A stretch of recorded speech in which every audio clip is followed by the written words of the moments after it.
Thank you for stopping in, guys. It's Jerry with JB's Card Breaks. Today we're doing a slide of 8 value pickups for the winter of 2020. These will be players who have debuted within the last 3 years, and I believe long-term you will see a significant rise on their card values. I'm not necessarily talking about a quick flip, but there will be a couple players in here I do expect a 50% increase or more by the end of 2020. The key factors I'm looking at are the player's upside, also the size of the market they play in, also their team's overall potential, and the player's age and ability for longevity and their consistency and continual improvement.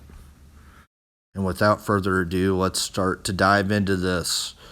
And at number 8, we have Kyle Tucker with the Houston Astros, a highly touted prospect. Probably going to be a 2020 man for many years. Will be in the starting outfield for the Houston Astros for many years to come. He was brought up towards the end of the year. Not great numbers, but limited at bats. He did have over 35 home runs between the minors and the majors last year, and likely to continue those kind of power numbers, 20 plus. You can see the consistency there, and also the stolen base numbers. Likely to be a 2020 guy for many years to come. So his cards are still pretty cheap, and they're a good opportunity to pick up now. Number 7, Juan Moncada, originally with the Red Sox, a highly touted prospect. Was having trouble putting it together, but this past year with the White Sox, he tore it up, .315 batting average, almost a 5 WAR. His power numbers have started to come around. He's cut down his strikeouts tremendously and been able to barrel the ball a lot better. So this guy, with these improvements, if he can keep it up, we can be seeing him for a long time as a 30 home run guy, potential 25 to 30 home runs every year. So very good one to pick up right now as well. Number 6, Miguel Andujar, Yankees. He did not play this past year. He was injured the year before. He did tear it up with the Yankees. 25 plus home runs, nice batting average.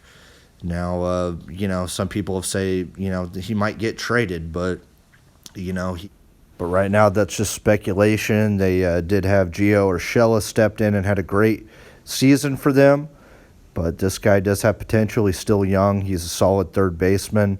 His cards are super cheap right now, so there's a good opportunity for growth on Miguel Andujar. His track record in the minor league, you do see it somewhat all over the place, but it's gotten better, and he's developed more power, so that's good. Number 5, Michael Soroka, Atlanta Braves, right-handed pitcher from Canada. He's a young guy, and since he's been on the scene, he's just absolutely torn it up. 2.68 ERA in 2019 for the Braves, all-star. 29 games started, no injury issues, and if you look at his minor league track record as well, you'll see that he's been absolutely dominant. Not necessarily overpowering stuff, but he throws a lot of strikes, mixes it up well, and is on a great team that is going to be in the playoffs a lot. Number 4, Rafael Devers, Boston Red Sox. Now, we did see this guy have an outstanding year in 2019, .311 batting average, 32 home runs, over a 5 WAR. So he absolutely just put his name on the map last year.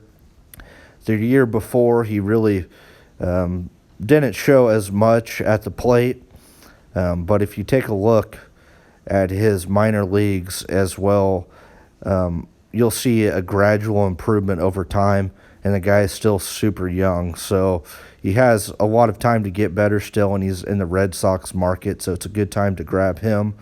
Number 3, Louisa Rise. This guy was not on my radar. Really had to do a little bit of research, and, looking at the guy, you don't think that he's just going to be some outstanding player, but like a Tony Gwynn or Rod Carew, this guy just hits. Not great power numbers.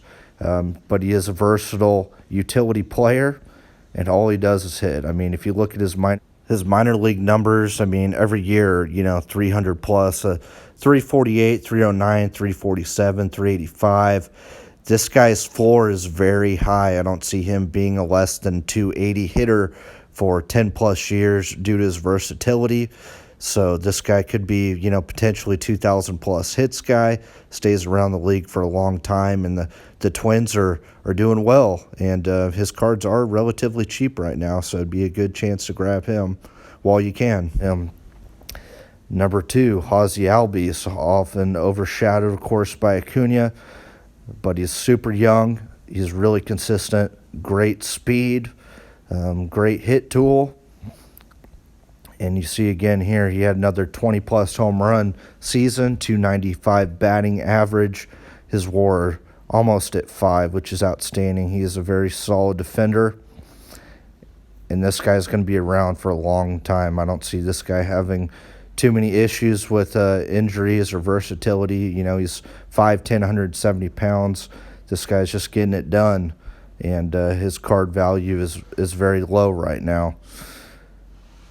Last one, Walker Buehler. This guy is electric. Throws a 97-mile-an-hour fastball plus. Had a dominant postseason run. He's on a great, young, talented team that has Gavin Lux and Cody Bellinger and all, Kershaw and all these greats, and he's in a huge market.